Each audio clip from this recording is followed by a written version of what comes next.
What I want to share with you today is a set of results that we have never had from our investigation of our society. We've never had it.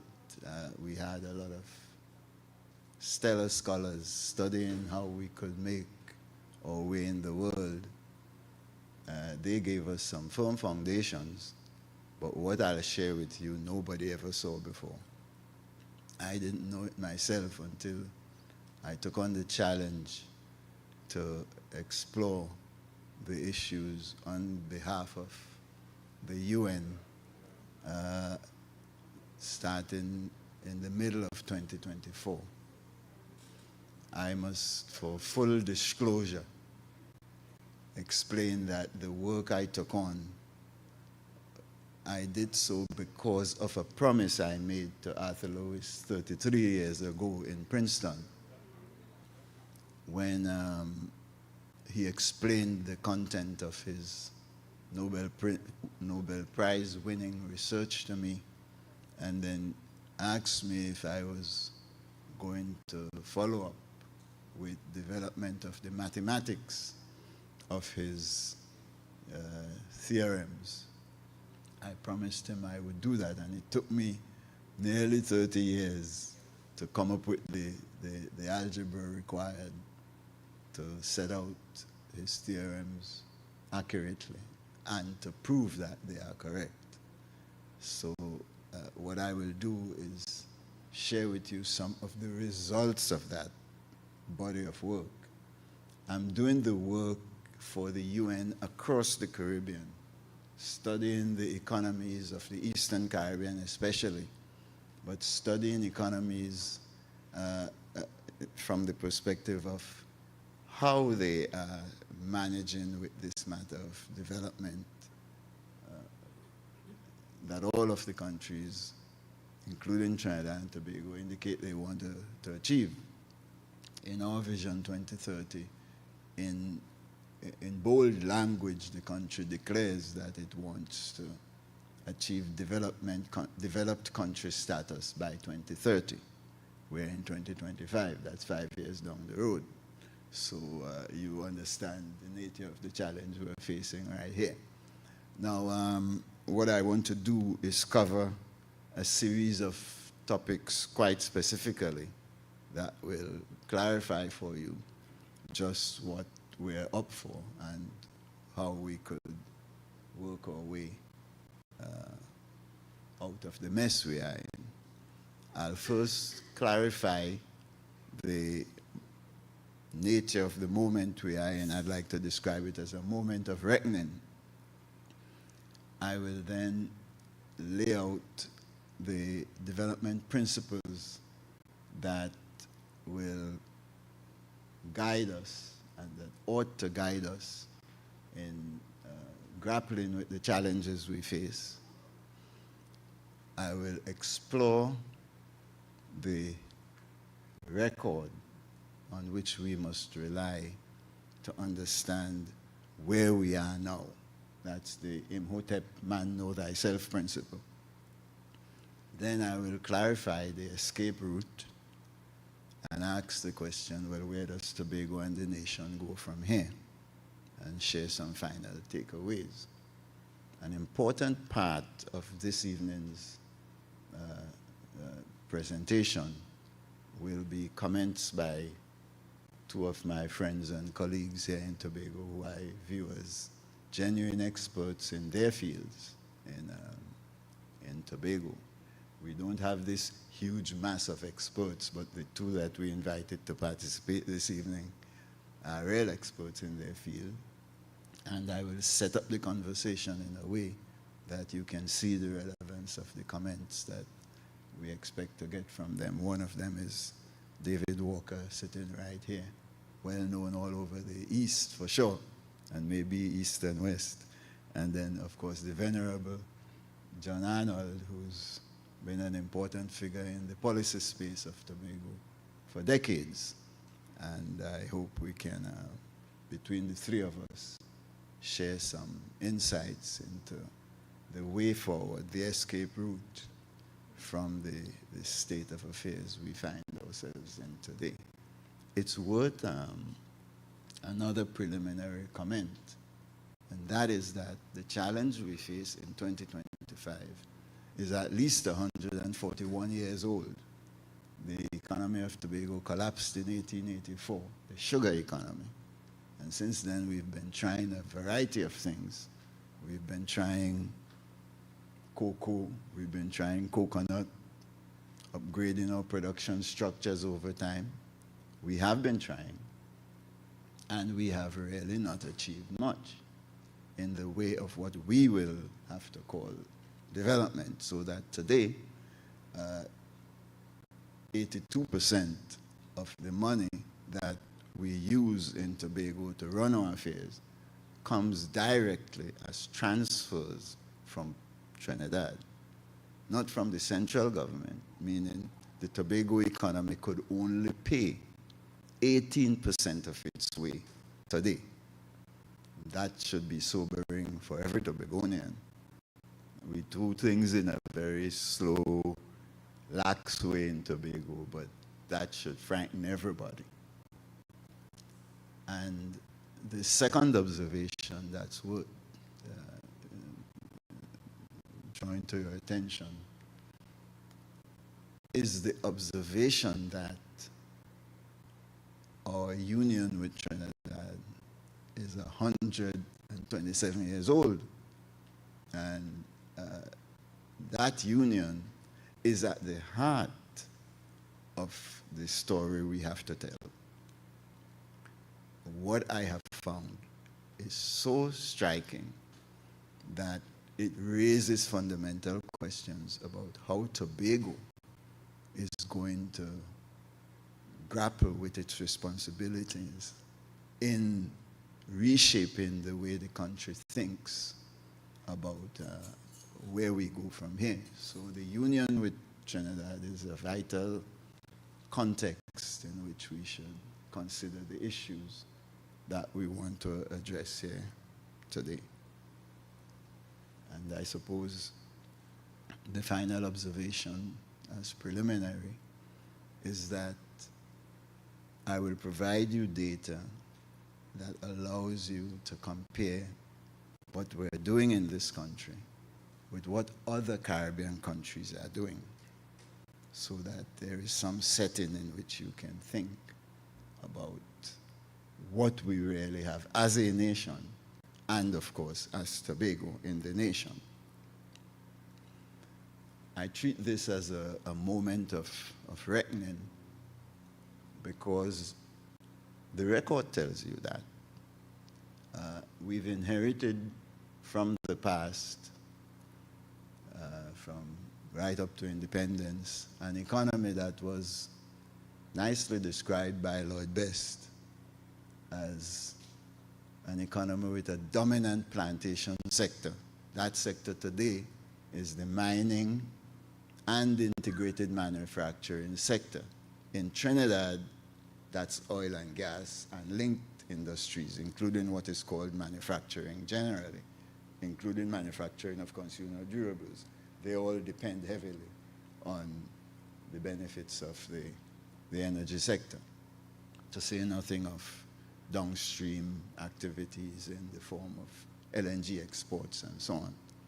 But one integrated mining and manufacturing sector in Trinidad and Tobago embeds the principles of heavy dependence on international technology, international financing, international markets, one way or the other. For example, the manufacturing sector of Trinidad and Tobago exports to survive, but it exports under the protection of the common external tariff of CARICOM to CARICOM. So it doesn't escape from the general characteristic. And then it's important to observe something Best brought into the, that's Lloyd Best, brought into the conversation.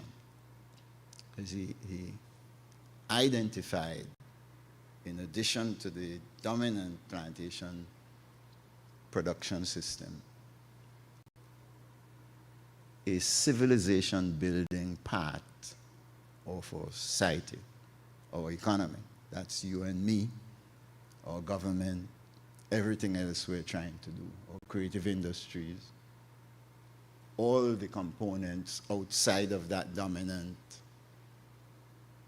plantation production system. Those two make up the national economic space. And we inherited something alongside that back in 1956, 50, all the way through, by independence, by 1962. That's critical to the conversation. A high percentage of undereducated and underemployed workers, depending on where you live. The highest share of our labor force is evident with that state in Tobago. But in Trinidad, they can't shout hallelujah because they're not far behind. I'll give you the data in just a minute. And in 1956, the advent of Williams heralded a public declaration that we were a people who longed to be truly free. So that when we're talking about emancipation, that had meaning in terms of economic, mental, and political slavery. And we wanted to be rid of all of that. And so we launched out for independence in 1962. And that was a drive towards growth and development, growth with development. You want to keep that idea in your mind in relation to what I'll share with you shortly. But we moved for independence in the midst of a big conundrum about what to do as a region that's in the backdrop of the Federation and the loss of the Federation that the British tried to put together. And after we launched into independence, my friend Lloyd Taylor, who is sitting here and who I grew up with in the Tapia House movement in Trinidad, keeps reminding that just 8 years after that, in 1970, young people put down a marker and said, if we're going to go for growth with development, then we have to ensure that we empower people and empower our communities. And you will find out from the evidence that I will share that that matter of empowerment of people and communities is as big an issue in the policy space that is set up by the data I will reveal as anything else, still in 2025. So you fast forward 55 years, and you can ask, that's 55 years after 1970, and you can ask, what have we done? What is our legacy? What's our dream? The answer to this question should matter for the citizen, but it should particularly matter for those who aspire to be our political leaders and the managers of government. That assessment is the real reason I was surprised by the findings of the research and thought the best thing to do is to share it with Tobagonians first. I will have ample opportunity to share it in Trinidad, share it with the government, because all of this work is being done for the UN's agencies. So we are setting up arrangements to talk to the government about what we find. But my responsibility as a Tobagonian is to come here first, whoever are interested, and share it with you. Because, you know, I'm a Tobagonian. I'm a man from Charlottesville before being a Tobagonian, before being a citizen of Trinidad and Tobago. So, what have we done? And what is the state of our current dream? Well, today, against the background of the guidance from Arthur Lewis as to what to look for to understand the state you are in. 58% of the employed labor force in Trinidad and Tobago is undereducated and underemployed. Trinidad and Tobago. And in Tobago, that figure is a frightening 68%. Undereducated and underemployed by the standards we set as a nation as to what constitutes an adequately employed person, all the way up to secondary education. 22% in the national space has tertiary education in Trinidad and Tobago. In Tobago, 15.7% of employed workers in Tobago today with tertiary education, meaning your first degree and master's degree and so on. That's wide off the mark if you just use a place like Singapore as a standard. Their share is 43.3% today. Now, that alone should get you perked up, because that should tell you how deep a mess we are in, especially here in Tobago. But 55 years after 1970, we still have not empowered the people, and we surely have not empowered our communities. We still dream of growth with development, developed country status as we put it in Vision 2030. That's a broad assessment of our current state of affairs. 55 years after young people said to make progress, we have to empower our society, especially our people and our communities. Now, it's a moment of reckoning for you in Tobago and in Trinidad, because there are places in the region that are not doing as poorly as Trinidad and Tobago on this matter of growth with development. Let's treat development for our purposes as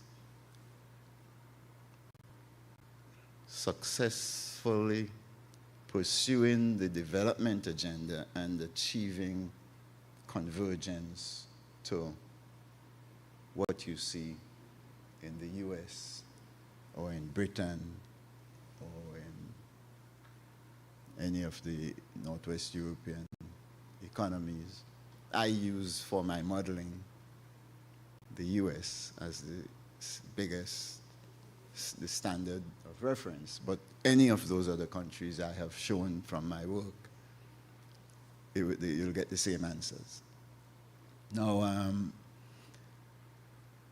here is data that tells you that there are 4 countries, just 4 countries, in the Caribbean region.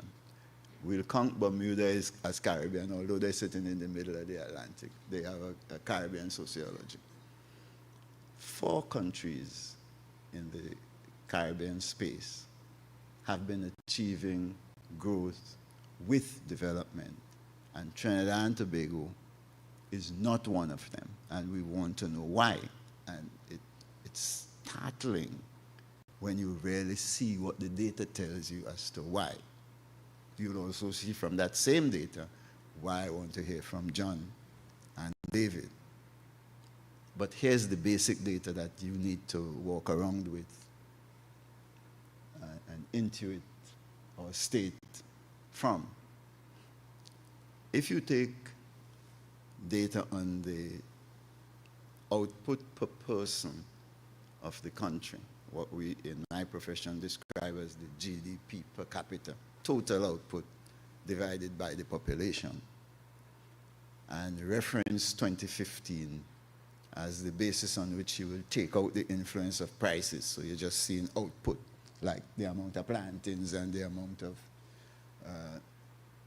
transport services and other things like that that you produce.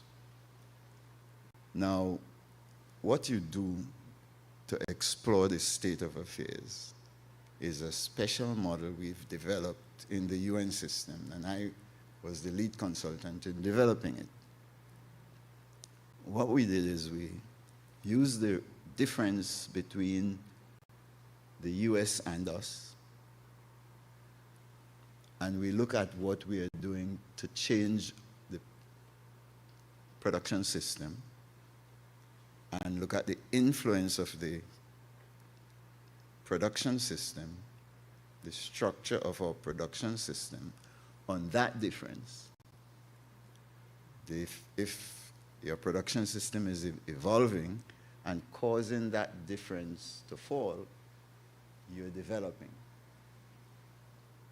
If the difference is growing, so the US is running away from you, you're falling behind. You're not developing. If you look at St. Kitts Nevis, you get a compelling piece of data from them.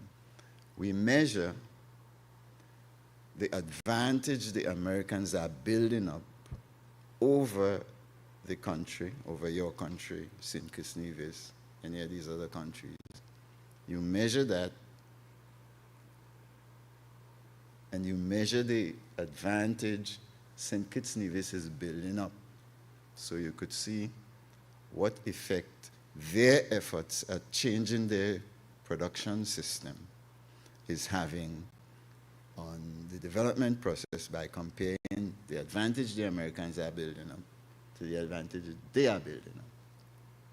And I have computed that data for the whole Caribbean system, including Jamaica, Barbados, all of them. Only 4 have achieved the configuration you want. Here are the figures.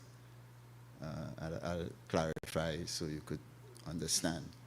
The advantage built up by America, I index at 0.65 for St. Kitts Nevis.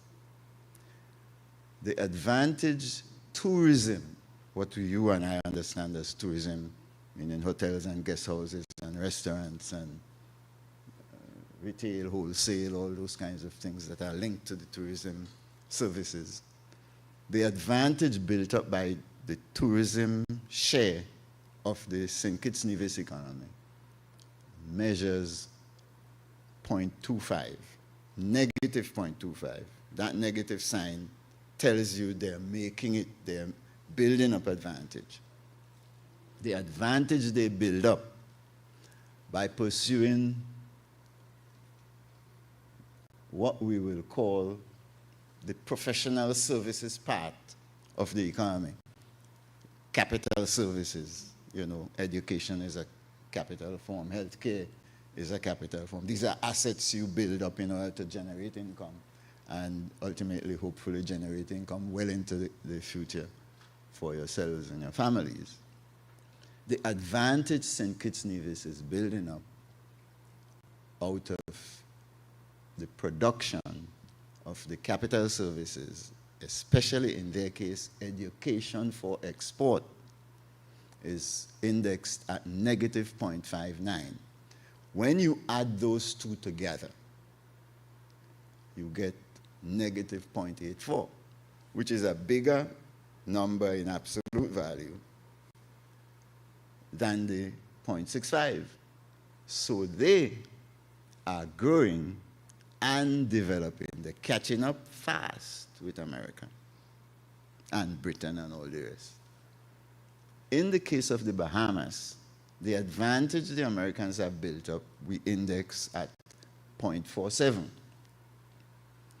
The tourism cluster of the Bahamas generates an advantage compared to America of negative 0.96, which alone dominates what the Americans are achieving. But what should scare you is that they have gone into financial services 25, 30 years ago. They experimented and began to move in there. Today, when you look over the long 54 years of data we have, and we're using for this exercise, the advantage built up by their capital services, particularly in the form of financial services, is negative 2.32. That's awesome. So the overall advantage is negative 3.28 compared to 0.47. And what that is telling you is they're not just catching up, they're catching up fast. And if you give them a couple of years, I've calculated that, I don't bother to report it for you, how long it would take them to actually directly equate to the American GDP per capita and therefore surpass the Americans in terms of their developed country status. The Cayman is frightening. They have a GDP per capita of 90,000 US dollars per person. The Bahamas is at 31,000 and St. Kitts Nevis is at 21,000. And this 90,000 exceeds the GDP per capita of about 70,000 of the US. So they're outperforming the US in development terms by relying on a clever form of production of financial services in combination with growing reliance on the creative industries.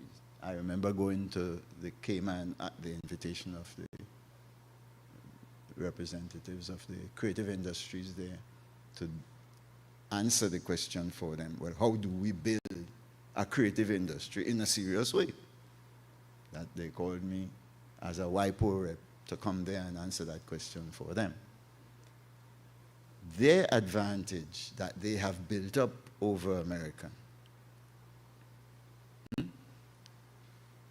index that at 0.89, and their tourism cluster compounds that with an advantage of 0.97.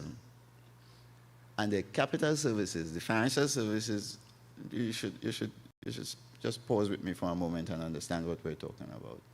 You're talking about building up portfolios for investors from around the world. They bring those investors into Cayman. They spend 4 months or so to build up and buy the portfolio. They have to pay for legal services. That's high-powered knowledge and skills applied. They pay for the portfolio design services. They have to pay for accounting services. So these are high-powered services you have to pay for, high-valued services to produce the financial services. Let me remind you, just last year, there was almost riot in the streets of Jamaica, which is the biggest of after the Bahamas, of the regional tourism centers. And why were they rioting? Workers were complaining of low pay, poor working conditions.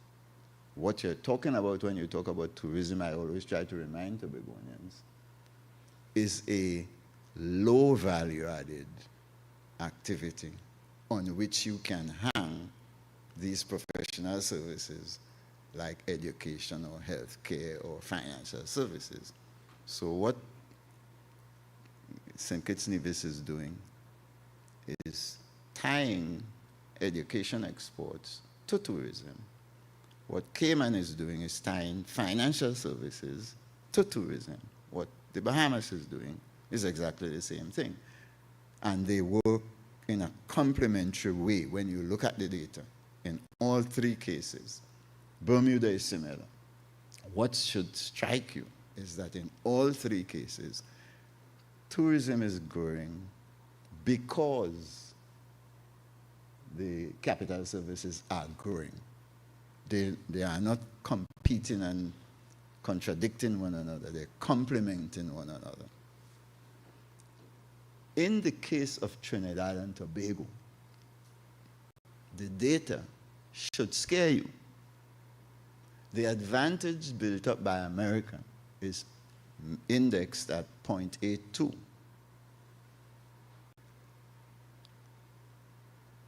For almost 1, right?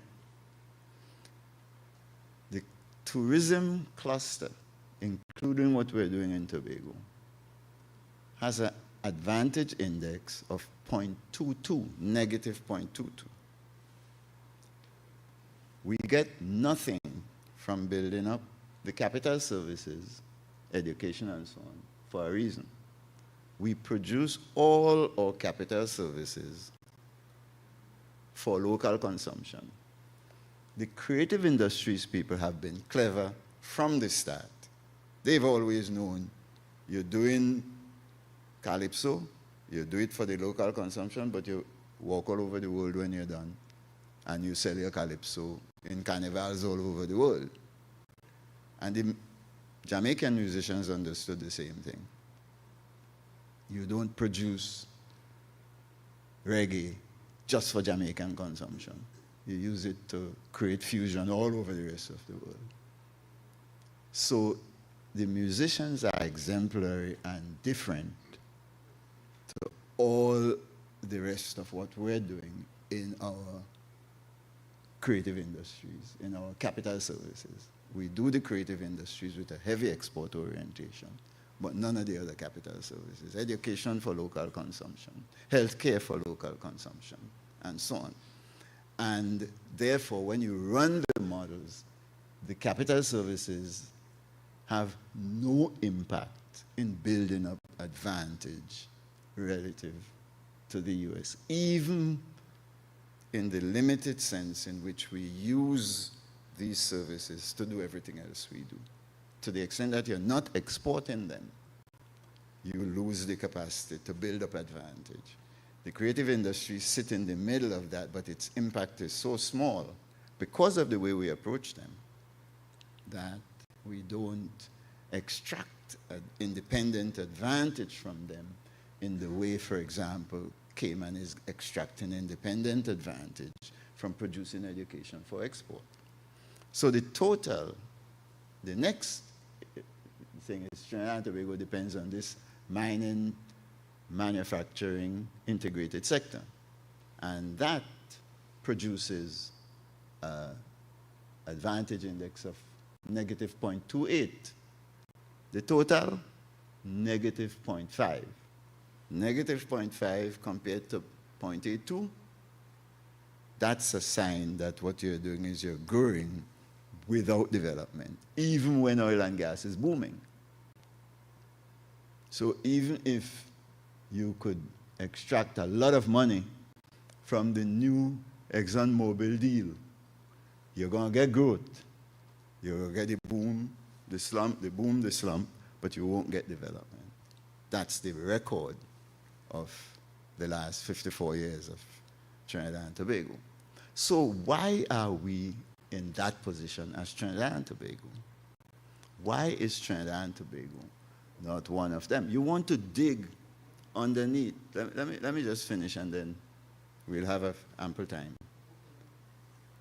We have to dig underneath the surface to understand why Trinidad and Tobago is where it is. And we've never understood that until now. Let me first outline the principles that you have to keep in the back of your head quickly, laid out by our most successful economist, Arthur Lewis, on the one hand, and our second most successful economist in our history, Lloyd Best, on the other hand.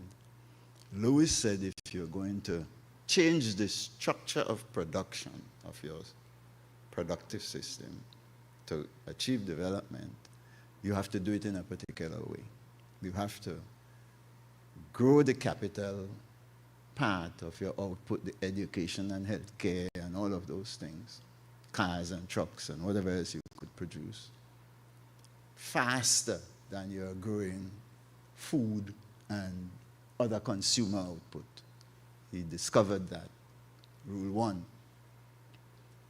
And he said, you have to identify from all the things you could produce, the ones you could produce most productively. The way he put it was the ones you can do best. And he said you have to export those. And he clarified the gains from that. We lost 4 decades wasting time laughing at him for what he clarified as the gains you will make. When you look at the world, you'll see he was right. Your profits will go up. He was right on that. Your wages will go up if you follow that rule. Your capacity to attract foreign investors to come and partner with you on your terms will go up. And it will help you deal with knowledge and skills issues. Your savings will go up. And you will catch up with the developed countries if you do what he said.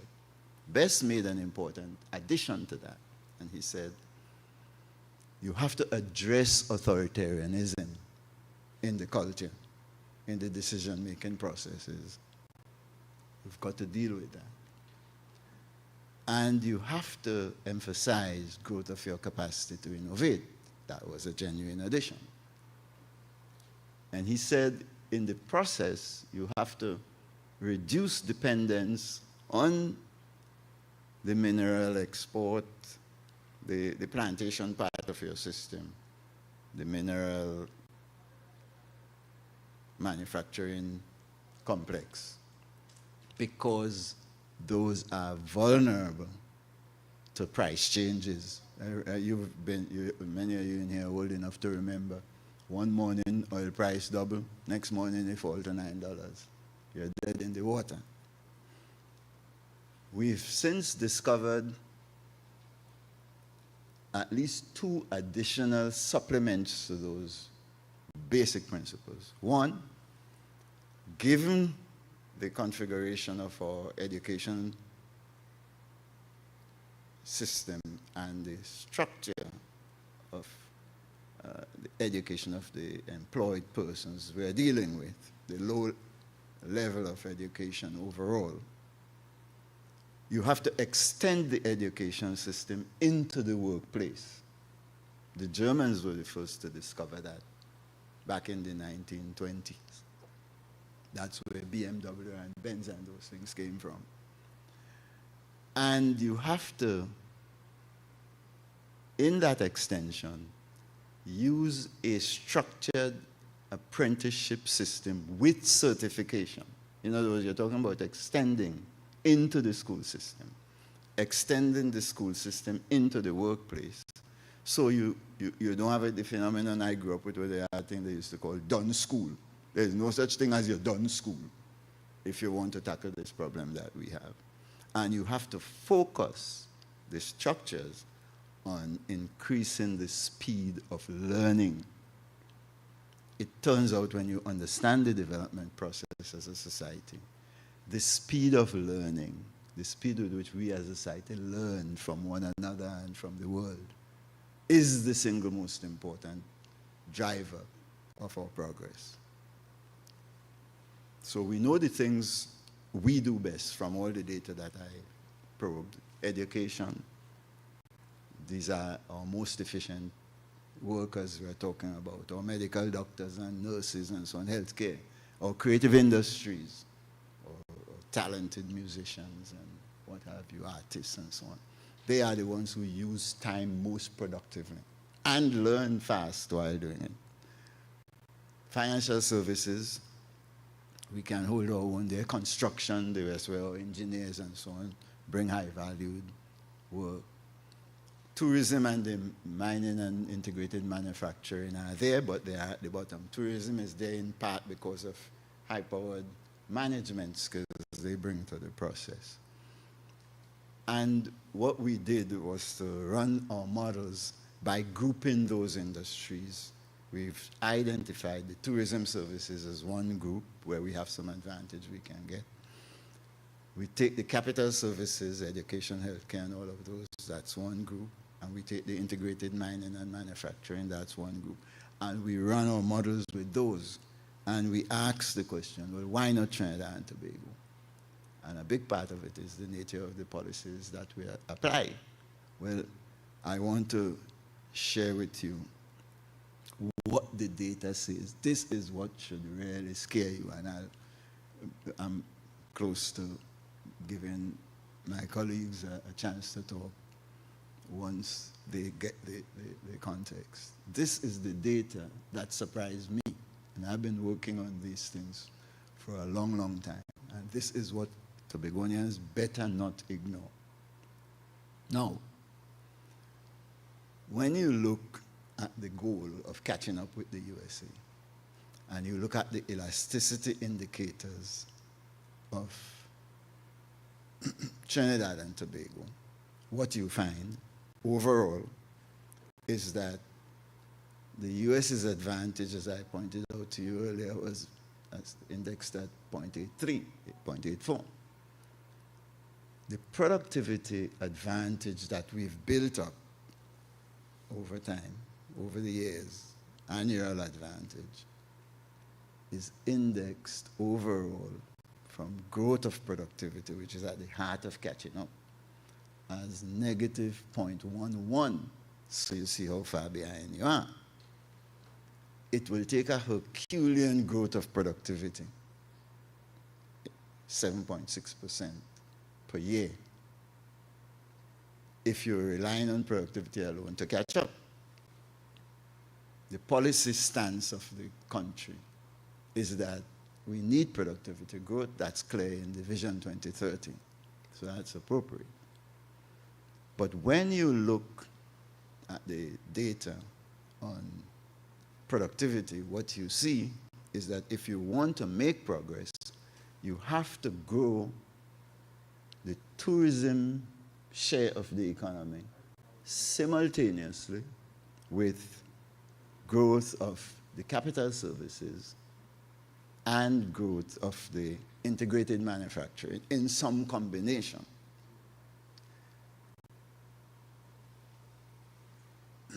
If you can do that, then you could generate sufficient productivity growth. I have all the elasticities for that, but the general point I want you to get is you've got to find a way to overall grow them pretty much simultaneously. So they must be complementary to one another. That is the issue you have to focus on. That complementarity is the secret to what we have been doing wrong. Now, if you look at how tourism as a share of the economy is growing, you see something I never saw before running this model. When you try to develop tourism, if you are simultaneously promoting development of the mining and manufacturing sector, the evidence shows you tourism actually doesn't move anywhere. It actually stagnates. So the more we rely on the integrated manufacturing sector of the country, integrated mining, oil and gas and so on, the more we are likely to not be focusing adequately perhaps on what we ought to be doing with tourism. Tourism falls behind. And the data shows you that when that sector grows, it drives down the tourism share of the economy. Of course, because of how it happens, oil prices double. The output of the mining and manufacturing sector goes up. The share of that sector grows. The share of tourism stagnates because we are not putting enough simultaneous effort into growing the tourism share. So we're focused on this one-dimensional approach. So they're not complementary as they should be if they're going to cause growth with development. That's tourism. Remember what Tobago is trying to do. The policy stance of the country all my life, as a professional and before, de-emphasize tourism. Remember when they used to say, that leads you to servitude. Not bother with that because we have oil and although spoiled. The effect of that emphasis and that policy stance has been that as you rely on that, but what surprised me is the same thing is true for the education and the capital services, right? The more you emphasize growth of education and healthcare and housing for local consumption, which is the policy of the government, the policy stance we've adopted, focus on domestic needs. UWI wasn't developed to export education. UTT wasn't developed to export education. We proposed the University of Tobago to export education, and Manning and Stretch Dumas and them throw that out and set up UTT for domestic consumption. The more you do that, the more you find that you cannot export education on the tourism platform in the way St. Kitts Nevis does. So the tourism share doesn't grow, and you could know why. When you are exporting education, what happens to tourism? The children come into your university in the local space. Their cousin and their auntie come to visit them. Their friends come, and they come for spring break, and they come. So you turn the whole tourism industry into an industrialized tourism industry because it hangs, its fortunes hang on what's happening in education. The same is true in the Bahamas and in the Cayman and in Bermuda with exporting financial services. You come, you have to spend 4 months. You're not coming just to go to the beach on the weekend. You come, you spend 4 months to buy your financial services. And when you come there, you have to rent a place, so you're generating value in the tourism sector. You might spend $150, $200 a night for 4 months rather than $500 for 3 days on the beach. $500 a night in a hotel to spend 3 days. It's a whole different model which builds the tourism component, and you see it in the data. So the principle of de-emphasized tourism as policy complements the principle of educating and healthcare for the local consumption, and the effect is that it suppresses. The more that grows, that locally focused production of capital service grows, the less tourism's share grows. So both the manufacturing and mining industries and the capital services industries of our economy have the generic effect of suppressing the development of our tourism industry. Isn't tourism what Tobago said they want to develop on? Watch yourself then, because if the national policy stance is to generate that over and over, it tells you you're in a futile mission here in Tobago. You cannot develop the Tobago economy if the national policy stance is as we described there. The same is true for the capital services, it turns out. There is no complementarity between tourism and the integrated manufacturing on the one hand, and the development of the capital services on the other. And the same is true for the integrated manufacturing sector. It's not complementary with tourism and the capital services. So overall, what you're dealing with summarily, quickly, is that our industries that bring advantage are not linked in any complementary way. So the development of one doesn't stimulate demand and supply for the other. Weak linkages, as we say in my profession. In this finding, it's the absence of complementarity. That's a stronger result than the absence of linkages. This is a result that when you do one thing, it causes the decline of the other thing that you need for development. Remember, you get the development by simultaneously growing the shares of all of these industries that bring you advantage simultaneously. Our data is now telling you that has not been happening in our history. So Tobago has been sitting inside the national economy and talking about developing through tourism in a context in which the way the country is organized is to emphasize dependence on mining and manufacturing and emphasize production of capital services for local consumption. And the effect of that is to block the development of tourism. So after 127 years, and especially after 54 years of that, don't be surprised that every year you spend money trying to develop your tourism sector, and every year you go nowhere. And the country says every year, we don't know how to diversify.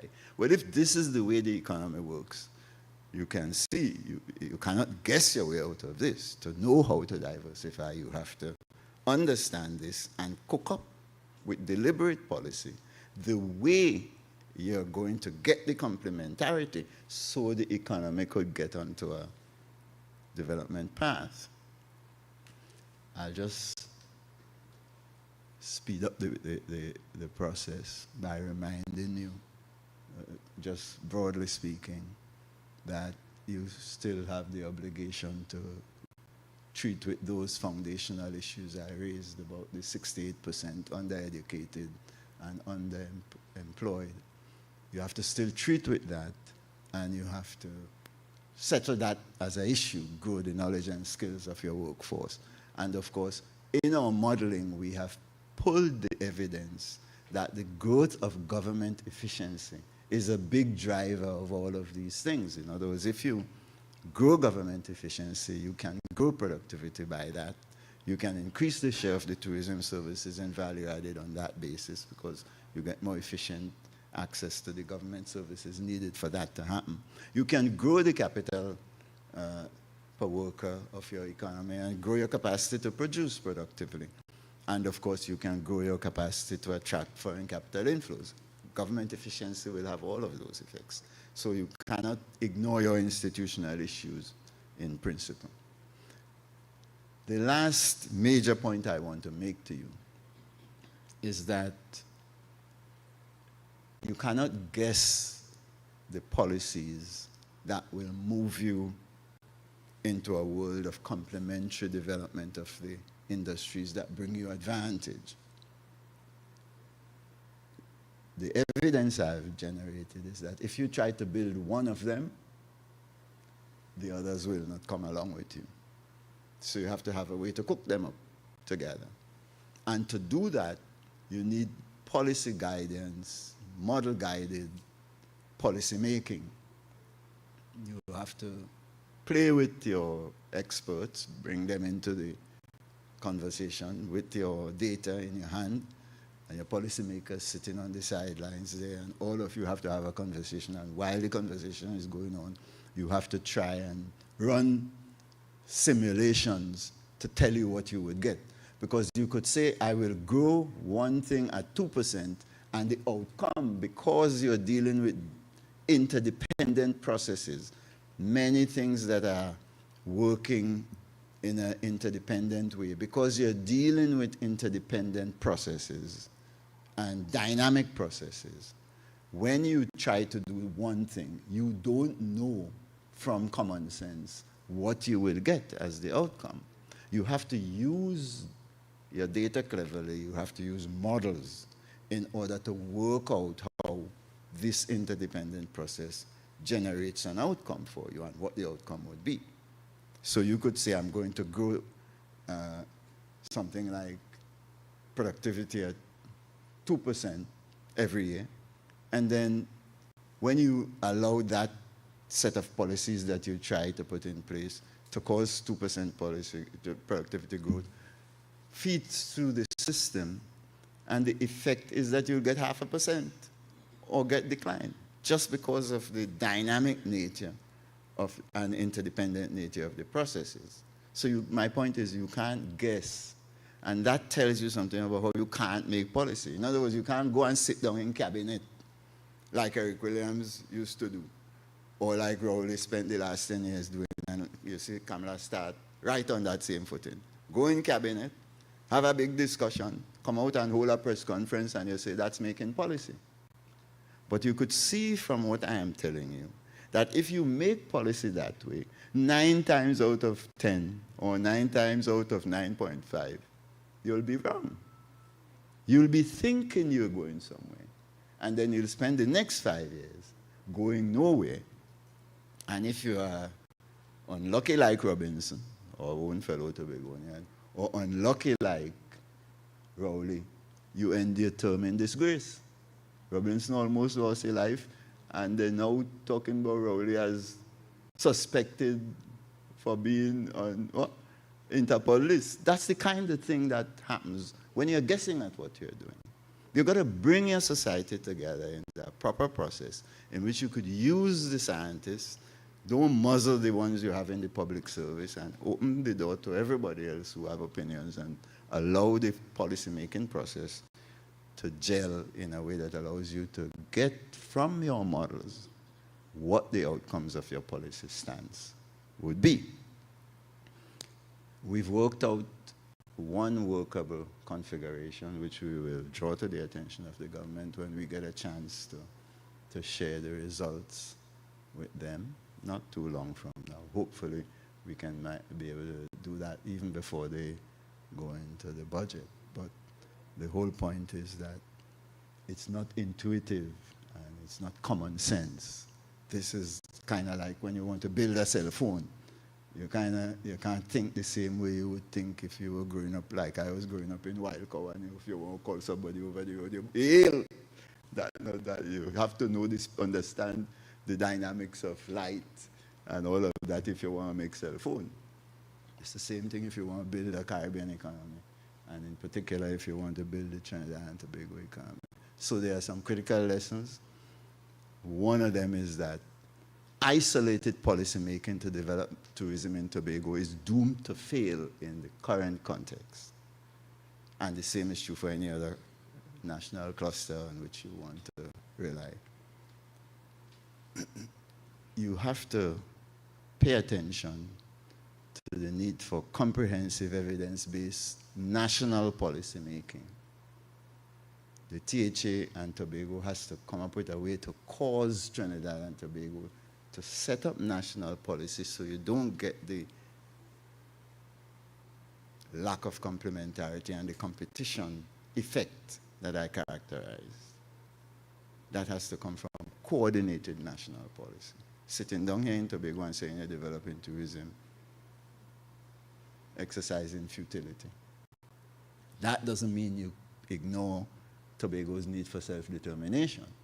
It goes to how you set up the system to allow for national policy making while allowing for self-determination. So we're not making a case against that.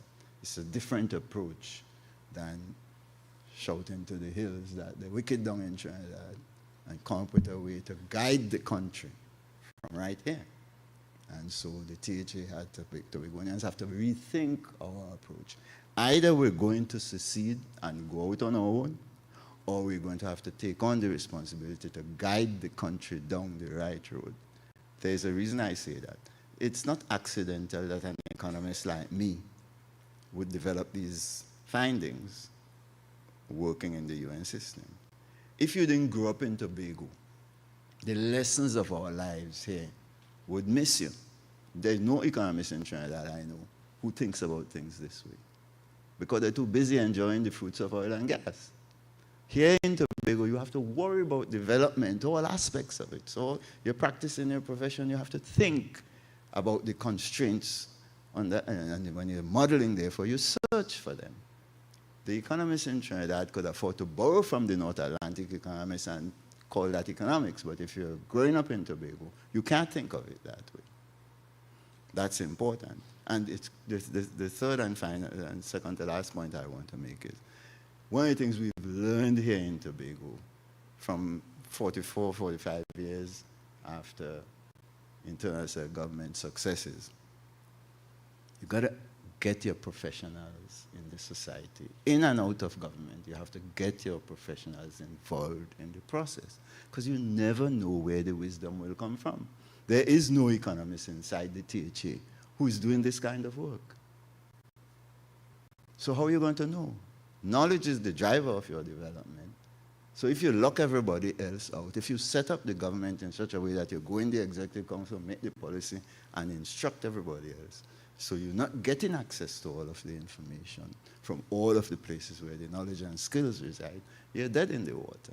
And that's a lesson. Finally, what you get from the modeling of the process is that you can't ignore the business of the quality of policies you're making, and therefore you cannot ignore the need for institutional upgrade to deal with the way policies are made. You have to deal with the empowerment of your people, and you have to deal with the empowerment of your communities in particular. There's complementary research we're doing across the region, but we started them in Tobago last year with focus groups in the communities. And you get information from that process that signals that Tobago is a little bit different to Trinidad. We're an island of communities. And the evidence we have is that you need an entrepreneurial state all across the Caribbean space in order to build the complementarity that I'm talking about. You need an entrepreneurial state, a state that is interested in doing business for profit, not doing business for show, doing business for profit, professional profit making as a state. And it can't be done at the central level. It can't be done at the THA level. From all the records that I've seen, it really could only be done at the community level, because that's where you get the inclusiveness and the cohesion and the interest in money making and so on. So you've got to pay a lot of attention to that. But you've got to set up yourself at that level for a reason. Information sharing and communication is natural to the communities. It's not natural to the THA. You live in any community, the information flows smoothly and easily, all about everything everybody knows. Everybody knows who David Walker is and what he's up to. And everybody knows your business in the road. So there's comprehensive information sharing and communication. Everybody will tell you that's the best span man in the whole island, as the case might be. Communities operate that way. Governments at the central level don't. They thrive on hiding and suspicion and all of those other kinds of problems. All right, so the final takeaways, and then I have to pose a question to each of my partners. Tobago must change its approach to policy making and encourage the country to do the same if we're going to make progress here. We can develop the economies with sound policies, but to get that done, you have to aim for inclusive, professionally informed policy processes in these countries, and in particular in Tobago and in Trinidad. We're not like the North Atlantic countries, where the market will do things for you. Here, you have to cook up proper solutions, bringing everybody into the process. And you have to have the professional groups actively involved in that story with all their high science, else you will never get a cell phone invented out of the process. Follow the basic principles of development that I laid out, because if you follow them, it leads you to the kind of modeling that I did, which allows us to uncover the underlying reason we've been struggling with this thing called diversification and going nowhere. The way the economy is set up, it's not possible to go anywhere unless you cook up policies properly to counteract these contradictions I exposed to you. And you have to foster complementarity. There's a low-hanging fruit I want to ask John about. That low-hanging fruit we call the creative industries, of which he's a great master. That's where you can find things you can get started on quickly and see if you could get some development stimulus out of it. Focus on transforming them. But you have to focus on transforming your creative industries into year-round industries. You're not going to go anywhere with the industries just being seasonal stuff. You've got to look at all these guys who have all this super talent and get them involved in year-round productive activity. And policy is going to be critical to that, because remember the history we have is everybody saved the money for Carnival. And when Carnival done, we're going back to life. You're not getting video games and film and this and that and all the other things year-round. If you study the industries around the world, the creative industries that I study for a living, you will see that in pretty much all the successful countries, these industries are year-round industries. They're not seasonal industries. I would like to ask John to comment a little bit on that. So that's important. And finally, don't ignore the institutional upgrades that are critical to getting the policy process in place. I want to move straight into asking my two collaborators to comment. I took exactly the amount of time I planned to take, and now I have exactly enough time to make sure that each of them can have ample time to comment on two things. One, first I want to ask David Walker. The Tobago has a foot in the mining manufacturing sector. Our evidence seems to show us that when you're trying to develop the economy in the context of the records we have, the historical record I just laid out there, you're going to need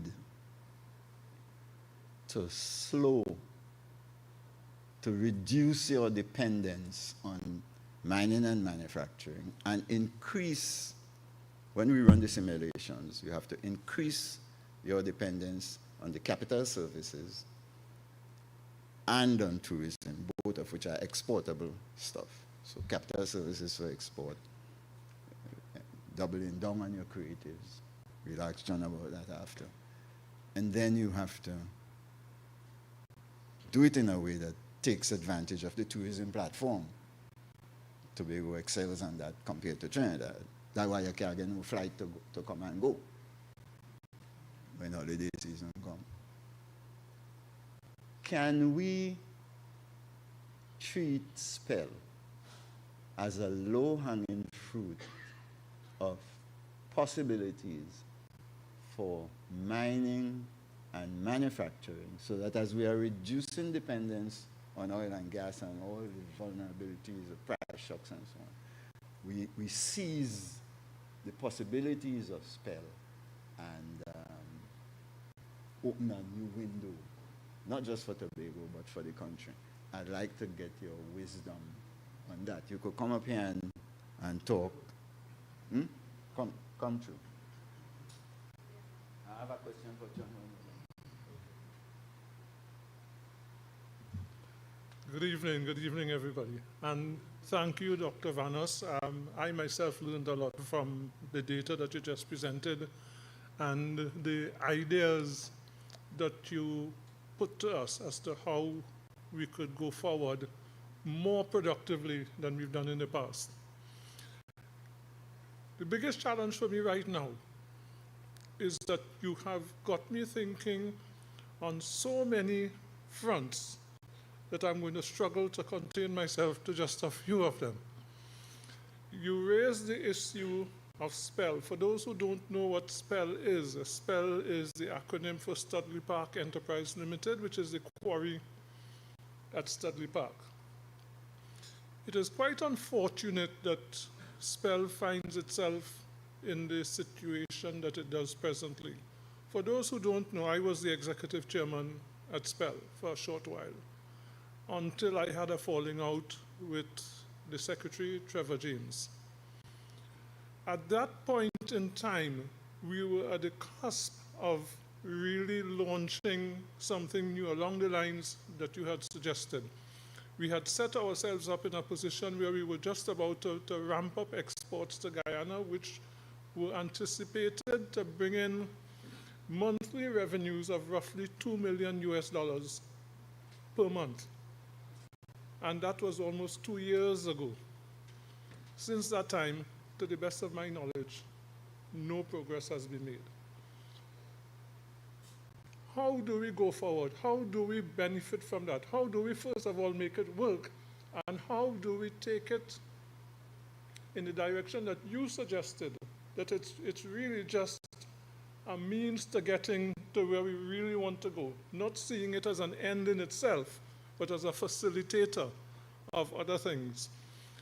The plans that we had at the time included utilizing it as an incubator for other small industries, first of all, centered around what we produced, which was aggregate. So you could then have a brick factory, you could have tiles, you could have all sorts of other things. But the vision extended beyond that. We wanted it to allocate a certain percentage of the net earnings every year towards the development of small businesses, which were not necessarily involved in the same sector as ourselves. It could even be, as you suggested, in the creative sectors, supporting the local panists or really opening the, sorry, I should stay closer to the mic, opening the opportunities for businesses, firstly in the regional area, the surroundings, and then all of Tobago. We really felt that we had an opportunity to do something exceptional, but instead it's been stillborn. I'm hearing all kinds of ideas coming out, but nothing actually happening. Sometimes I think in situations like that, people in senior positions believe that if they see somebody else do it, they could just put anybody else in there and it will work. Business does not work like that. It requires expertise. It requires the policy making that you've described. It's not just looking at an end goal and assuming that you pull the necessary resources together. It does not happen that way.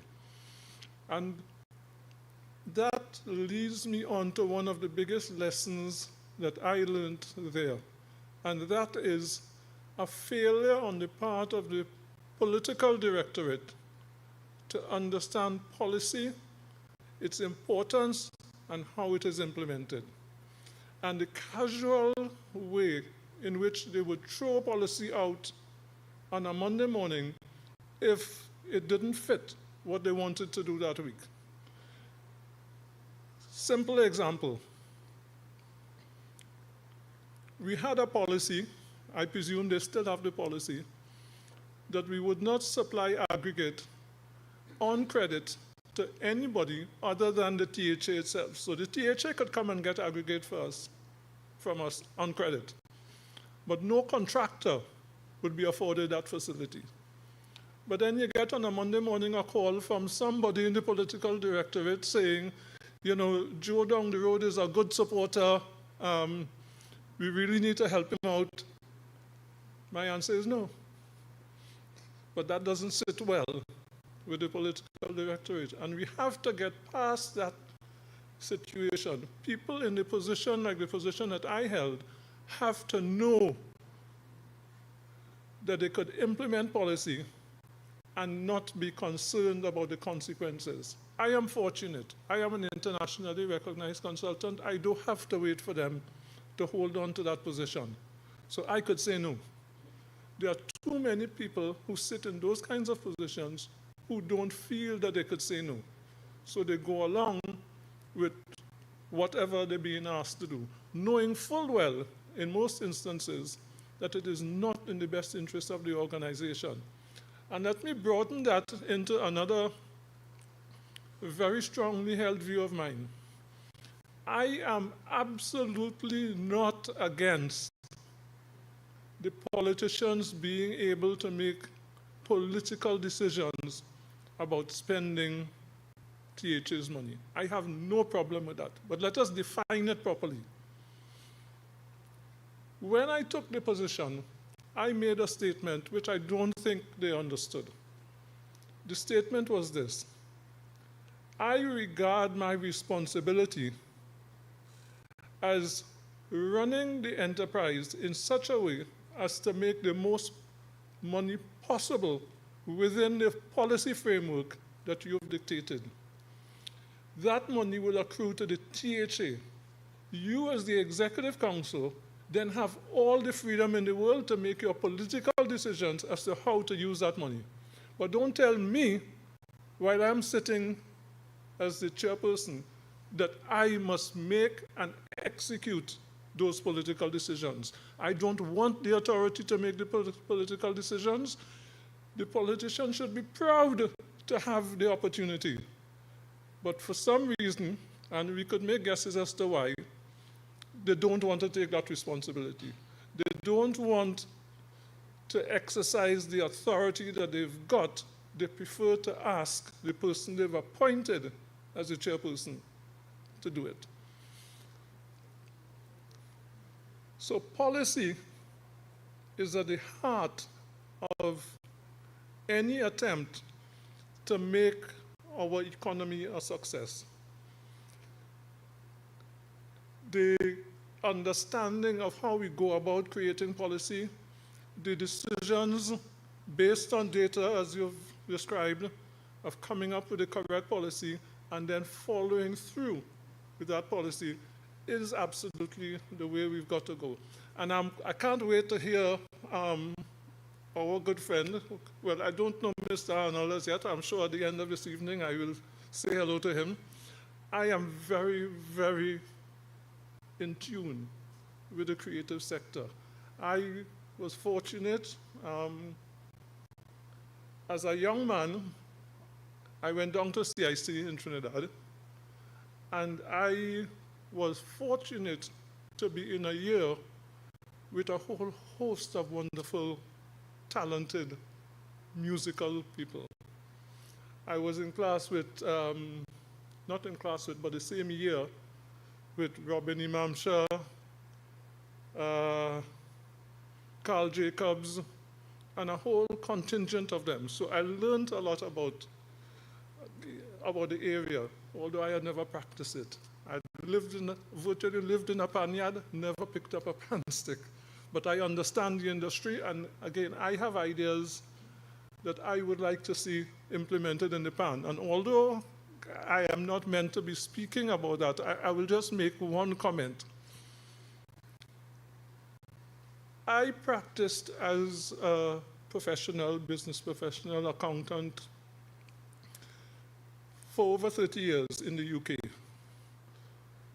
I had friends who came up from Trinidad on arrangements where they would teach PAN at schools and universities in the UK. So I used to have lots of wonderful conversations with them.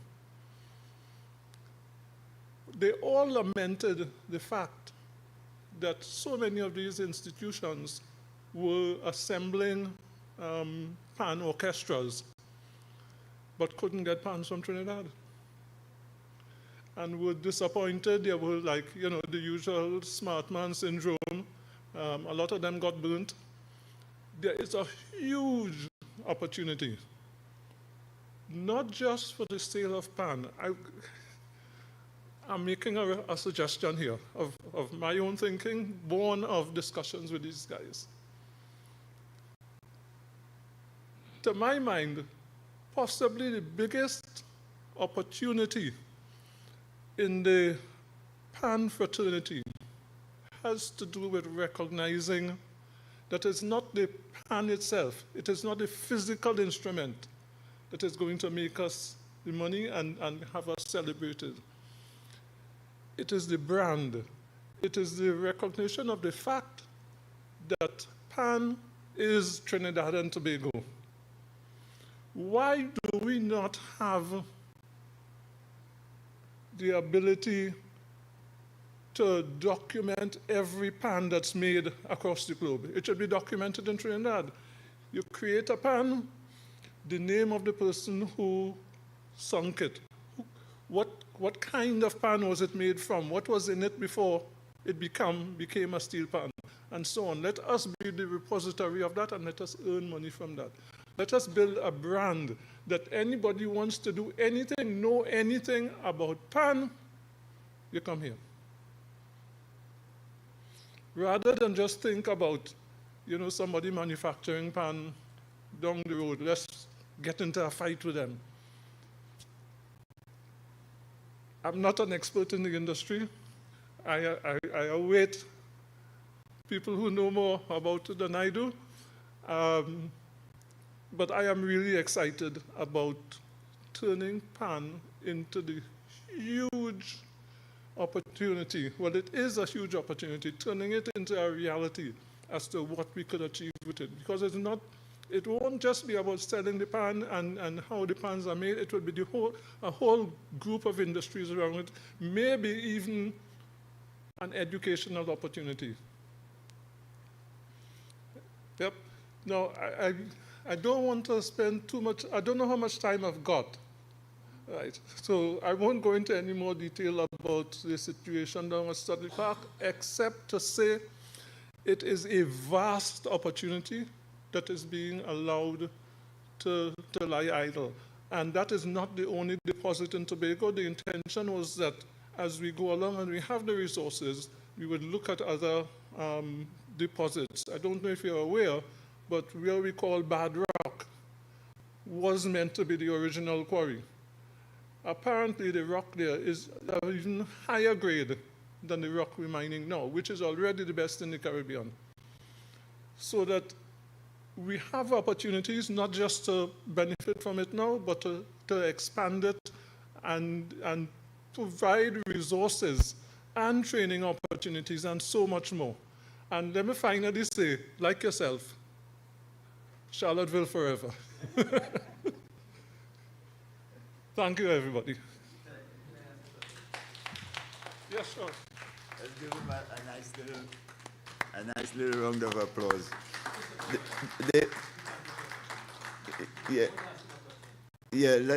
Let me get John first, and then you hold your question until.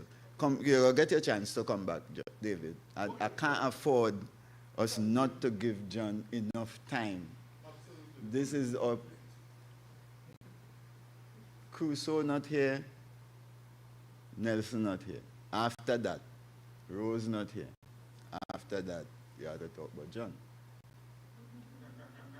Right? Patrick gone. So the answer for your question is essentially yes, we have a lot of potential there that we can exploit as a low-hanging fruit in spell. All right, now here's the way I pose the question to John. John, we've been, our creative industries, especially our musicians, have practiced development the right way, and they are the epitome of the practice, because every year they innovate. Every year they come up with new music, new this, new that. They don't rely on music from 20 years ago in order to. So the low-hanging fruit question comes up. We have to build the creative industries for export. At the heart of the capital services are these creative industries. And what I want to ask you, John, is whether, given your long experience as a leader of the Festivals Commission and a premier master of the arts in your own right as a musician and so on, your own exposure to the rest of the world, what can you make of the data we are extracting that we're not going to go too far with these industries, even given what the musicians have already achieved, if we don't come up with deliberate strategies to make these creatives year-round industries? That's one of the premier findings we are making in our work in WIPO. And I have access to you. I don't have access to Elton John, but I have access to you to ask you what you make of that for Trinidad and Tobago. So your wisdom as a great Tobago scholar, please share with us. Good evening, everyone. I think Dr. Vanus James has said a lot there, almost putting me in a very funny place. But let me just say good evening again, and I am one of those extremely passionate persons as a creative. But I want to start first by saying I sat in a chair called the chairman of the music TT, and also sat as a director on the creative industries, creative TT, for several years, both under the UNC, the first UNC government, and under the PNM government. And in the last 5 years, I had this privilege, and I will tell you why I'm telling you this story, of meeting the ambassador from South Korea, who was operating here at that time. And the discussion was a luncheon at Hyatt, but the discussion had to do with what are you all doing with the money you all get in Trinidad and what they do in South Korea. And I have to be honest with you, in that meeting, I was embarrassed. I'll tell you why. We only used to spend and get 1.5 million to develop and move the music industry, whereas these people were talking billions. Now, what came out of that was that they had a system called the Hallyu concept. And the Hallyu concept is the one that I've been studying for the last maybe five years. They gave me a folder thick like this, which outlined exactly how the plan was going to work. So we talk about policy this evening, but I think one of the things that are coming back to Hallyu, because Hallyu is what we have to find a way to find a Hallyu for Tobago. We have to. Now, Hallyu is a movement, and the music that came out, which was K-pop, was just one of the results of Hallyu. You also had Hallyu in food. You had Hallyu in literature. You had Hallyu in films, and you all know the Korean films have been extremely popular, right? But we'll come to that just in 2 minutes. I'm going to be real tight.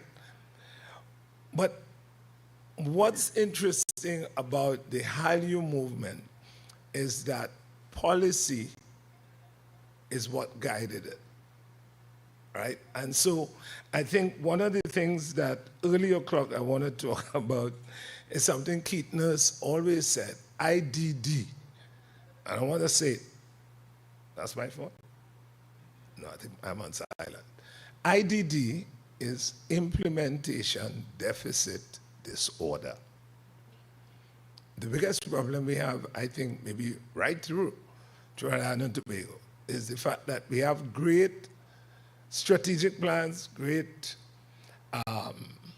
policy documents, we have all of that. But I think the problem is we have to develop some political will, and I think we also have to have the guts to say, we create the cultural confidence that we believe this thing can work. So I love a lot of the points that Dr. Vanus James has been making, because I think it gives clarity to a situation that can guide development policy moving forward. I really like what he said about the capital services, the integrated mix, and the tourism services, because I think he has hit the nail on the head as to how those will work if we have to address that.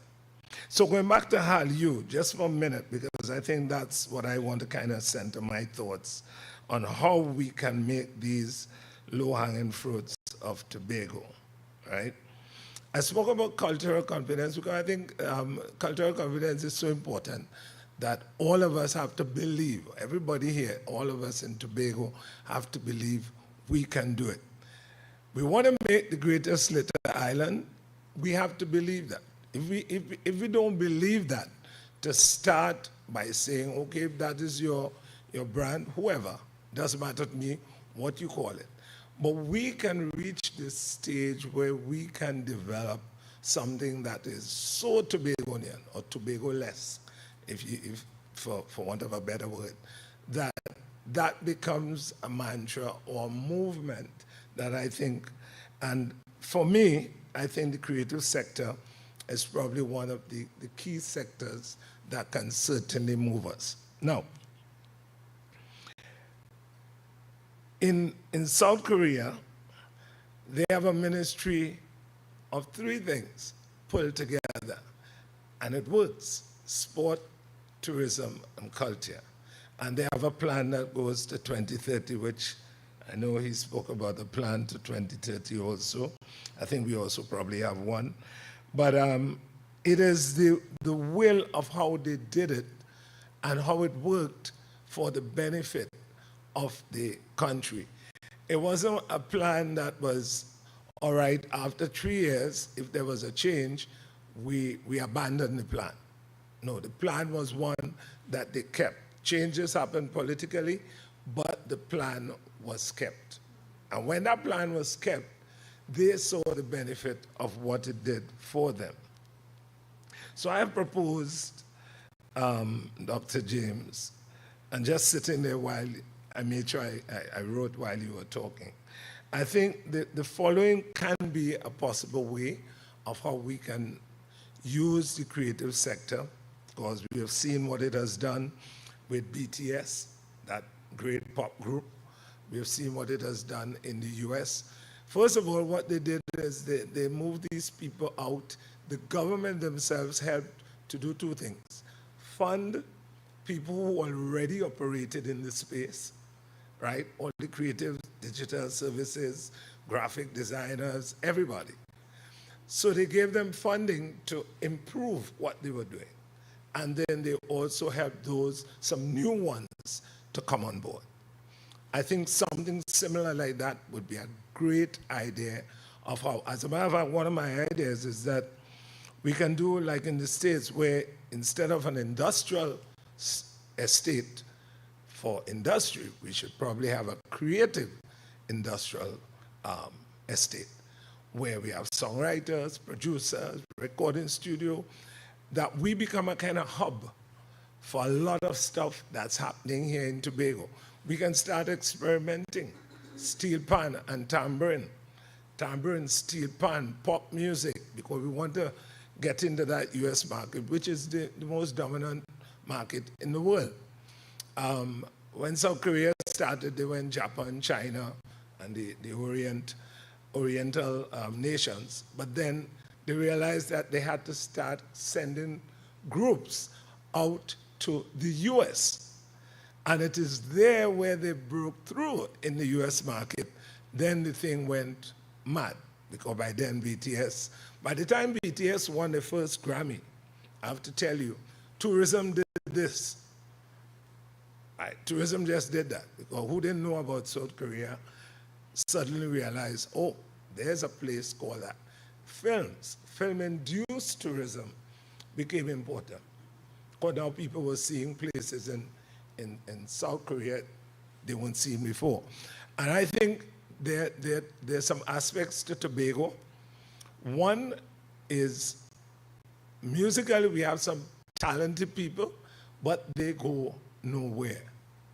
And that's because there's just nowhere, right? You know, and I'll just share this because I have my little time in here. Last year we had a program called Tobago Star Quest. Probably you all would have seen it. We had some great talent that we eked out from Tobago. So after, I got this producer who operates out of the US, a guy called Neil Lealock. He's the guy who actually produced things like Mr. Bisessa for Jupiter and Dingole by Shadow and so on. Real great guy. Works in Sweden and India. And we met with them all the singers, and we met with them, and he said to them, listen, if any of you are serious about music, if you all want to move forward, you all want to start doing this thing as a career, call me. So he gave them a long lecture about what it entails. It calls for sacrifice, it calls for discipline. You got to get up at a certain time. You got to keep working at your craft. He gave them all those lessons. Do you know, one guy, we then asked everybody to talk. One guy said, my boy, I sing, and a real good singer, by the way. You know, I sing, you know, but I really like playing the pan. All right? So are you serious that you want to go into playing the pan as a career? Nah, I ain't really too sure, you know. I'm teaching a thing up the road there, and I'm kind of cool with that. All of them, every single one, loved music, but they didn't see themselves as moving beyond that. And that's why I talk about the cultural confidence. We have to do some work to do that, to engender that kind of spirit that allows us to all feel as though we can do that. And also, just to let you know, not one of them called the man. Not one. Because not one was prepared. This is a guy who was willing to train, teach, produce. Because he can do it, right? Solid guy. And not one took it. But I don't blame them. I'm saying that I've seen it happen 1,000,000 times over, that we have the talent and we can do it. So my proposal is that I think we can call, the first thing I think we can do is call all the creatives, do a symposium, and let's hear all the ideas. That's what they did in South Korea. Created more than 8,000 people. Let's hear all the ideas, pull them together, categorize them and so on, and we make a plan with that. We create a growth plan, education, training, funding. Then I think we can start to look at how we build our music with theater. We're pretty good with theater. We need guidance. How we, and just to tell you that, again, going back to policy, several years ago, I was sent along with another teacher, this is probably way back 2005, 6, somewhere around there, to the Pan-African Film Festival in LA, because we were looking at how we can develop the Tobago heritage films, short films, into these film festivals, because we saw Africa was doing that. They were taking little folk stories, little folk adages, and making it a whole story, 20 minutes, 30 minutes, 50 minutes, and so on. And again, it was an idea which was supposed to be part of a policy that never moved beyond the discussion, the talk. So I think those are areas that we can pull together. We definitely need a studio, and I would say that would probably be one of the most effective low-hanging fruit that we can invest in, a proper recording studio here that can function both for us and for tourism, for people outside coming in and, you know, doing it here while they enjoy the beach and enjoy what we have. Then we can go to the export part, which is after we build all these songwriters and producers and composers and everybody, then we can go to the level of having the THA or whoever fund export of these people and selective people in terms of where they go, which festivals they go, how many tours they do, how many performances they do on these tours, tie that in with our food, tie that in with our tourism services, all the other things we can talk about Tobago. I think that's possible.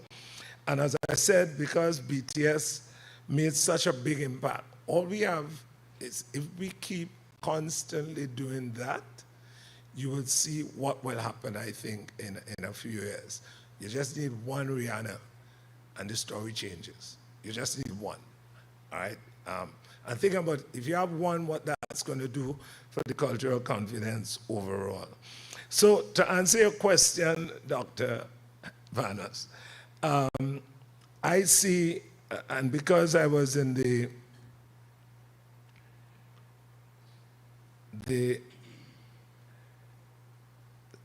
two boards, the creative and the music. And by the way, we were working on the creative. We had music, fashion, and film. And they were all given limited funds. We cannot move the industry with limited funds. We have to believe that it is an industry, put the money, have the political will to do it, whoever, it doesn't matter to me who, right? But I'm one of those in the creative space that believe that if we were to do that, we can grow that sector. We can grow that sector fast, and certainly I think then you won't be telling us maybe in 4 or 5 years, de-emphasize tourism. We may then have to say, well, boy, the thing looks as though it's shifting here, you know.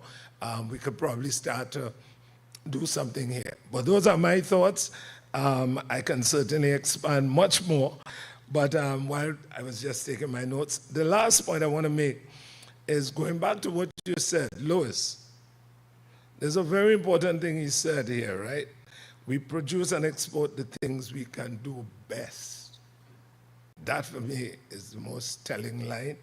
And also, Lloyd Best used to say, not pan in schools, he used to say schools in pan. If you think about that, that's a powerful line, if you think about that. All right, so I'll end there. Thanks very much. If there are questions, you can ask at the question time. All right, thanks a lot.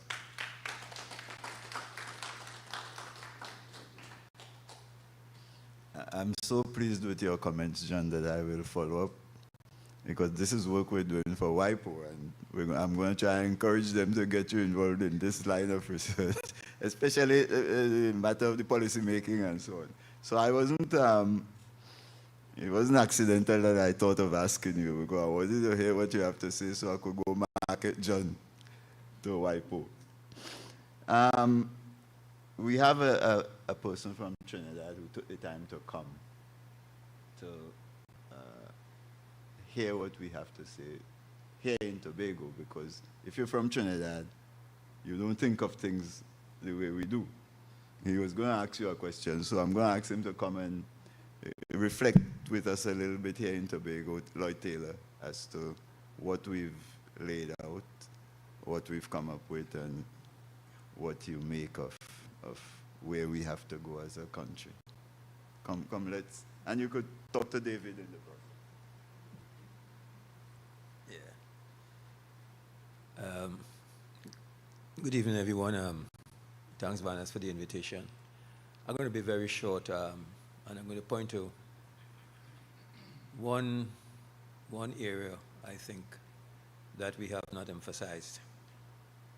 And it came out a lot in what you spoke about, David, that whole experience with what you call spell.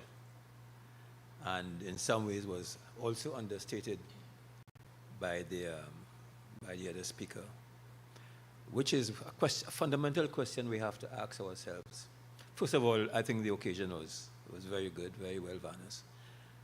All the new data and so on, which of course is new to many of us. We talk about these things all the time. What I think we need to emphasize is what are also equally, and with equal force, what are the institutional arrangements that are in deficit and what we need to repair. So all these issues are public. I mean, the discussions you had with SPEL and the government, that was a private discussion between you and them. And the Tobagonians don't even know what is going on. Okay? And that points to a real institutional deficit, which if we can repair by reshaping the institutions of government or by adding new agencies, the outcome with the experience you had might have been completely different, because the general public was not involved in that discussion.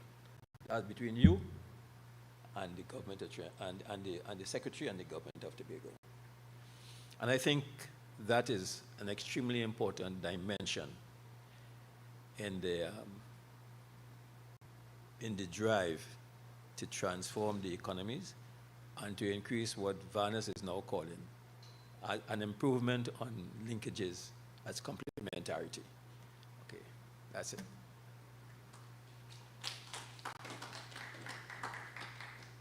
Thanks, Taylor. Information sharing and communication is the fuel that drives all economies. So you're right on target on the institutional upgrade. When we started, we had 4 of us. Now we have a huge audience in the back there. So I want to throw the floor open to see if anybody else has anything. There was a colleague who wanted to say something and he might have left. Yes, let him come and, yeah. All right, good. So anyone else who wants to throw in? I have, yes, sister, I saw you came in early. Russ, when you come because I wanted to get a chance to weigh in. Yes, sis. So good evening, everyone. My name is Jewel Green. I am the president of the Trinidad and Tobago Writers Guild, as we are now being called. You know, it always hurts my heart when I come to these things where we're talking about the creative arts and I never hear one thing about authors, writers, about books. We are always kicked to the curb, and it speaks sometimes to cultural confidence, as Mr. Arnold was mentioning. We need to build up our cultural confidence in that area of the literary arts as well. Maybe more so in Tobago than in Trinidad.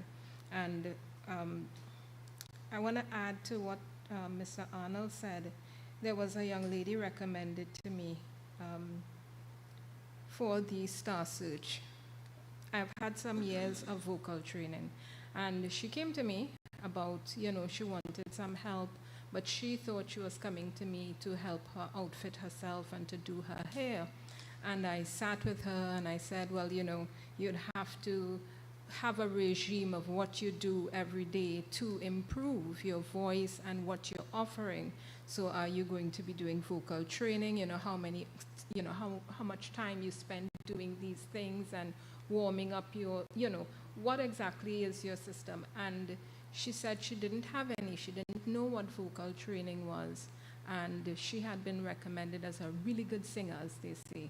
So I think that understanding of what it takes to get into some industries and to be good at what you do, and that it's not enough to just be okay, right? And where are you going with the talent that you have? Because she does have raw talent. A lot of us have raw talent, but if we don't develop it, we're simply going to be sitting here in Tobago wondering, you know, I could have been a Rihanna, perhaps in our 80s, right? Wanting to write a book about all the missed opportunities. But you said, Dr. Vanus, about compatibility. I don't know if these words are interchangeable, but you talked about complementary industries, you talked about interdependency and compatibility. And for the literary arts, because I advocate very heavily for the literary arts, when we look at making the literary arts something that is year-round, right? Where we are not just selling, you know, the one book that we have every day of the year for the next 15 years, but we are looking at how many books we can put out each year, and not just from one person, but as a nation, an island, as well as looking at merchandising, because those are the conversations we're having. I'm trying to get our literary creatives to understand that somebody can read your book once, but they may need your mug from your book every morning to drink their coffee, right? They may buy your wine glass that you've made to complement your book and your journals. They may use that wine glass over, and they may buy it as gifts for other persons as well, right? And not everybody's a reader. So now you get other persons interested in your products as a writer. We're also looking at how we can turn our work into films, into movie scripts, how we can get them optioned off to different people in different territories, and what does that mean for our intellectual property? Meaning now, how do we get paid for if our work is used outside of Tobago, outside of Trinidad? And then it led us to the Trinidad and Tobago Reprographic Rights Organization. There's Jam Copy in Jamaica, and they all come together across the Caribbean to form a network called CAROSA. And in CAROSA, they are dealing with the issues of intellectual property on a regional level, not just each nation in a silo trying to work it out. And when we have a conversation now with the Trinidad and Tobago Reprographic Organization about how we can become a member, and for those who may not know what COT is to musicians, the TTRRO is to writers. And we want to become part of that. We want to make sure our authors and members of the Trinidad and Tobago Writers Guild register their work, license their work with the TTRRO. So we're having conversations, can we have a drive where we get all our authors and members together and we register everybody who has published work? And the feedback that came to me, there's one director, very active, very responsive, but what came back to us is, we're not really into that kind of thing. So I wasn't sure now, right? Because a reprographic TTRRO, which is tantamount to a COT, needs membership. You need people to register their work and therefore be able to charge royalties to the companies that are using our work and then be able to pay it back to us. So if you're not looking at registering us, what is your purpose? So we have some disconnects between organizations, what they believe their purpose might be. It's not about a friends and family package, right? It is about the greater good. It's about making sure that as a nation, right, Tobago as the island, Trinidad and Tobago as the island entity moves forward together. And these are some of the things we are facing as the literary arts.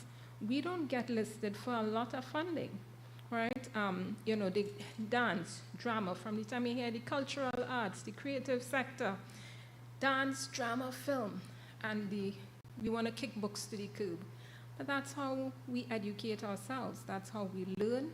And you talked about, knowledge. Let me see if I can get the exact quote, because I loved it. Knowledge is the driver of development.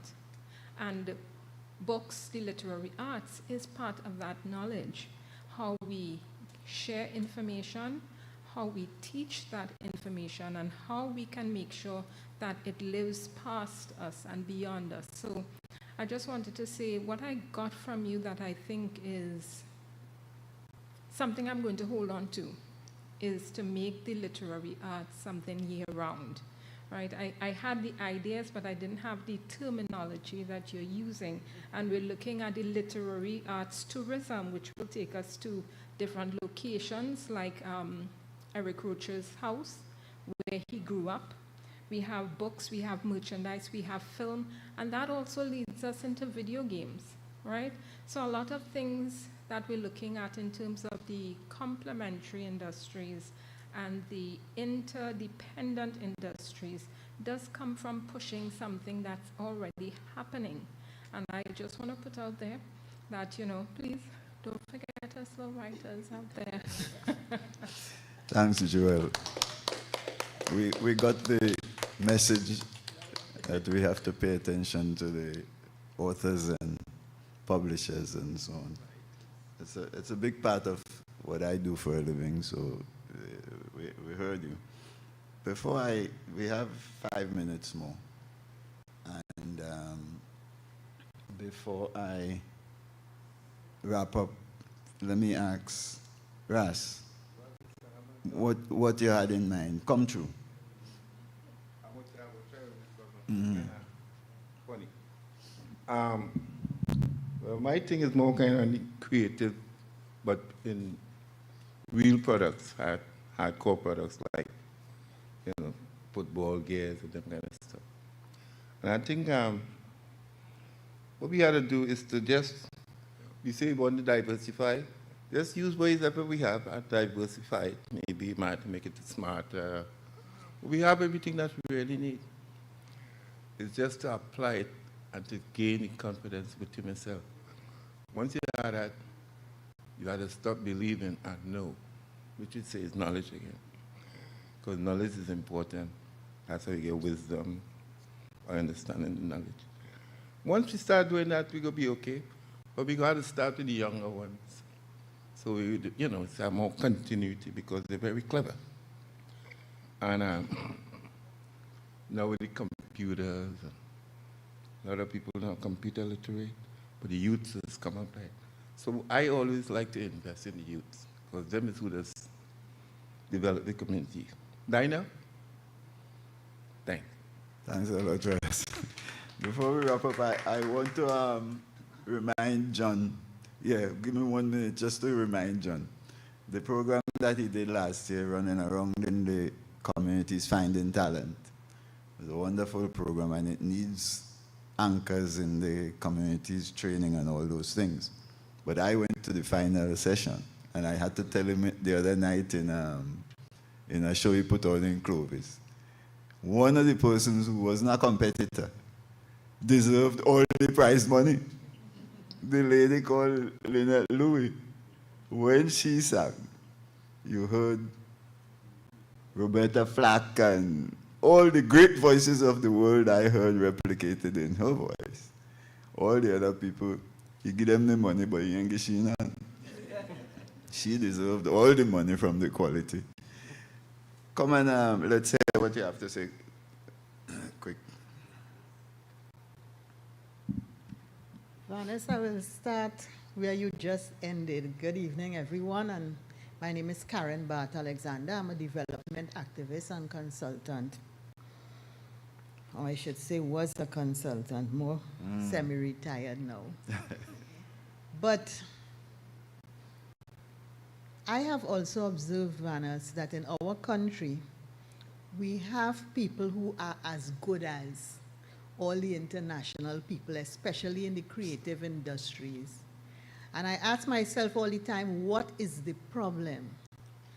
And I think I have concluded that the problem, not just in that area, but in most areas, is our culture, how we do things, and particularly how we speak. We always speak to say what we know, and we speak to defend what we know. We never speak to find out what we do not know. And that is where transformation takes place, when people are able to speak to find out what they do not know.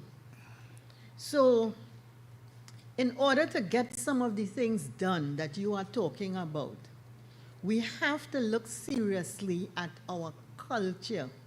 That collaborative policy making and all this kind of thing, our politicians are not accustomed to that. They don't know what that is.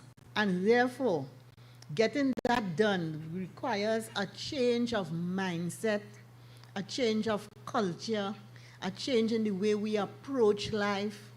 You know, winning an election doesn't necessarily mean that you know how to run a country. And therefore, when you get there as a politician, you need to identify the people who are experts in the areas in which you require assistance. And it's the same way with our creative people. While they have the talent, we do not have a coaching culture. So the question of having a good manager and having a good relationship with a manager, I don't think it's something that is very endemic in our creative culture here. Whereas you might find that what happened with Rihanna is that she might have had a good manager and might have been submissive to the guidance of her manager. And the same for all the other, the Roberta Flacks and the Andre Crouch and all that. When you hear Peter Regis sing, Peter Regis should be an international gospel artist known by everybody all over the world. And you know, you could talk about many people like that. Ella Andel. I equate Ella Andel with Mahalia Jackson. But we know of Mahalia Jackson, we remember her all these years, and you call the name Mahalia Jackson, everybody knows Mahalia Jackson or know of her. But our creative people, I think the culture is keeping them back. The politicians, the culture is keeping them back. And our political culture on the whole is not conducive to development of any kind. So that needs to change as well. And until that happens, until we recognize how much culture matters and how our conversations determine our relationships and our relationships determine our culture and so on, you're going to talk from now until you get blue in the face, Vanus. And nobody is going to, when I say nobody, the people with the authority and the validity to bring about the transformation. It's not going to happen, and I have long decided, Karen, look, give up on this stupidness you're getting on with, bathe in the sea, mind your business, and pay your bills. Right. It's 6:02. I am happy that you took the time to come. You want to have a voice. Do I have... Did you give me 2 minutes, 5 minutes? Come, go ahead, Doc. Yes. Good evening, everyone. You have no more than 3 minutes. They'll give you 5 till 6:05. Okay, thank you. And so I really want to applaud Dr. Vanus James for the work that he has consistently done throughout the years, trying to determine the answer for us, trying to find the solutions.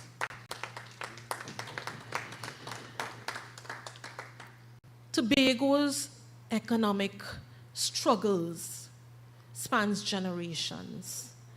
And we saw from the statistics that one of the issues that we have plaguing us, which is what Joel is experiencing, is the 68% of the school students who come out with less than 4 subjects. If you have 68% coming out with less than 4 subjects and only 15% of tertiary education, you could see where the literary arts is going to suffer. And so therefore the school system also has to be addressed seriously.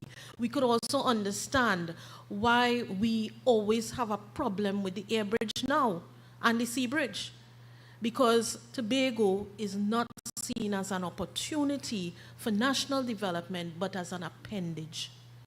Because if we were seriously seen as an opportunity, they would treat with the air bridge and sea bridge once and for all. And we're talking about successive administrations.